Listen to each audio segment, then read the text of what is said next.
All right, so let's start with the big story that we are tracking on Beyond at this hour. So as Russia's military gains momentum on the battlefield, Ukraine is facing a bit of an internal crisis. There is a surge in desertions, and this is depleting its ranks at a pretty critical juncture in the war.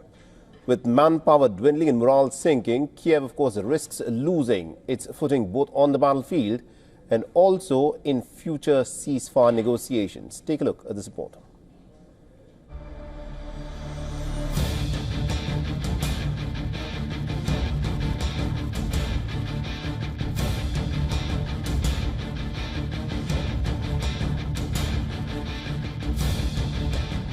Russian forces intensified their assault. Fighter jets, drones and missiles pound Ukrainian positions. Artillery shells rain down relentlessly, and Russian tanks carve through Ukrainian defenses across frozen battlefields. In this harsh winter offensive, Ukraine faces another graver challenge: desertion. Soldiers are abandoning their posts in alarming numbers, leaving critical gaps in defense lines. Even outside the battlefield, cracks are showing. In France, where the Ukrainian brigade, Anne of Kiev, is undergoing military training, dozens of soldiers have reportedly deserted. The brigade, part of an effort to bolster Ukraine's readiness for Russian offensives, now struggles with morale and discipline issues. On the Eastern Front, the desertion problems deepens. Facing relentless Russian bombardment and witnessing comrades fall, many Ukrainian soldiers are abandoning their posts. Accounts from the trenches paint a grim picture of soldiers overwhelmed by the unrelenting violence. It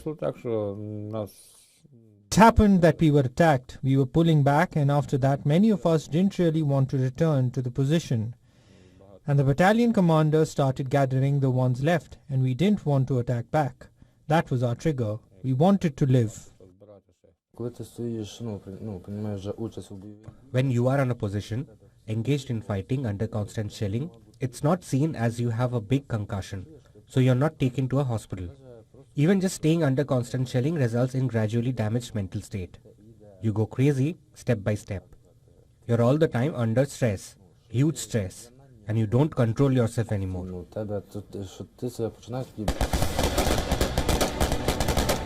The numbers are staggering. Over 100,000 Ukrainian soldiers have been charged under desertion laws since the Russian invasion began in 2022. Compounding the crisis, Kyiv struggles to recruit new troops, leaving critical vulnerabilities as Russian forces seize territory at the fastest rate since the war's early days. Desertion, dwindling recruitment, and relentless Russian pressure creates a perilous situation for Ukraine. The outcome could reshape the war's trajectory and determine Kyiv's leverage in future peace talks. As the crisis escalates, Ukraine must find a way to stabilize its forces or risk losing not just ground, but the war itself. Bureau Report, WION, World is One. All right, now to give us more perspective in terms of what is happening at this moment in the Russia-Ukraine war, we are joined by retired Lieutenant Colonel Daniel Davis, who is a military expert and also the host of Daniel Davis Deep Dive on YouTube. He's joining us live on this broadcast. Now, Colonel Davis, now looking at what is happening in the Kirk's offensive, the reports that are coming in, they point that there are Ukrainian soldiers who are deserting their positions even within the Kirk's offensive. Now, the original idea of the Ukrainian President Volodymyr Zelensky to carry out the Kirk's offensive was to help Ukraine negotiate better. Do you think that strategy has now completely failed? Completely, and it was stillborn. It never had a chance because the Russians have been showing, since they have been methodically reducing the amount of territory in the Kursk salient that the Ukrainians have since it got its high water mark probably early September or so of last year. Since that time, it's been going down and down. It hasn't been moved fast. The Russians have not been able to have a big movement to just kind of knock it out, but it is methodically and irreversibly moving down. So Russia can and almost certainly will eventually reduce that by force of arms. There is no reason why the Russians would at any point say, all right, we're going to stop doing that, what we can do, and then give away something elsewhere in order to get that territory back. So there's no evidence that ever had a chance to succeed. And also, we're just about a fortnight away before Donald Trump takes charge at the White House. Donald Trump had said that he has a plan and he can bring about peace very, very quickly in a day once he assumes the presidency. But he seems to have gone fairly quiet about his plans for bringing about peace in Ukraine. Why do you think Donald Trump at this moment is reticent in spilling out what he has in his mind for Ukraine?